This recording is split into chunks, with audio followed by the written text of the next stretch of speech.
Assalamualaikum warahmatullahi wabarakatuh. Berjumpa kembali dengan saya Desni Miati. Pada materi sebelumnya kita sudah membahas tentang permintaan, kurva permintaan, dan penawaran, begitu juga dengan kurva penawaran.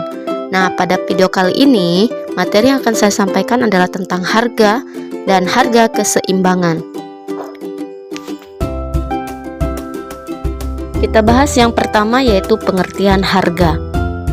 Tampak bahwa permintaan dan penawaran terkait satu sama lain. Permintaan dan penawaran itu dipengaruhi oleh harga. Nah, apakah itu harga? Nah, menurut Kamus Besar Bahasa Indonesia, harga merupakan sejumlah uang atau alat tukar lain yang senilai, yang harus dibayarkan untuk produk atau jasa pada waktu tertentu dan di pasar tertentu. Menurut Kotler dan Armstrong, dalam Principle of Marketing tahun 2014, harga dapat didefinisikan sebagai sejumlah uang yang dikenakan untuk suatu produk atau jasa, atau sejumlah nilai yang ditukarkan oleh konsumen untuk memiliki atau menggunakan manfaat dari suatu produk atau jasa. Harga menunjukkan nilai tukar suatu unit barang yang dinyatakan dalam bentuk uang. Dengan kata lain, harga dapat didefinisikan sebagai sejumlah uang yang diperlukan untuk membeli atau memperoleh suatu unit barang atau jasa. Dengan cara inilah, harga menjadi metode yang paling cocok dan nyaman untuk mengukur nilai berbagai barang dan jasa. Harga bagi produsen adalah harga yang diterima olehnya ketika dia menjual suatu barang dan jasa.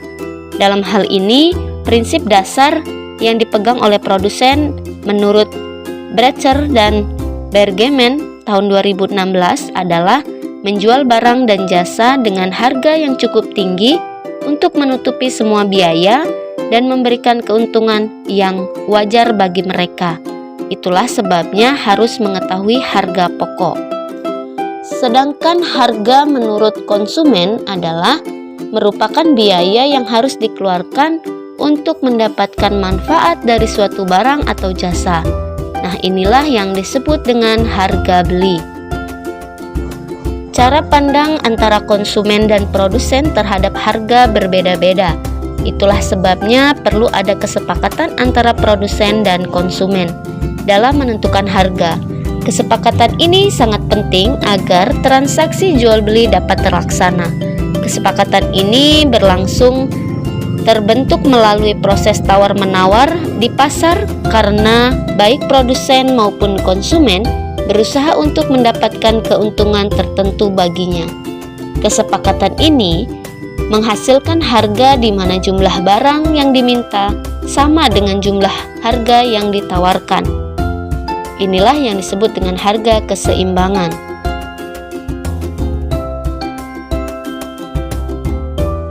Pada tabel dan kurva permintaan maupun penawaran, tampak bahwa harga menentukan permintaan dan penawaran. Ketika harga berubah, permintaan dan penawaran juga berubah. Harga permintaan dan penawaran memang saling terkait satu sama lain. Untuk lebih jelasnya, perhatikan tabel dan kurva permintaan dan penawaran berikut ini.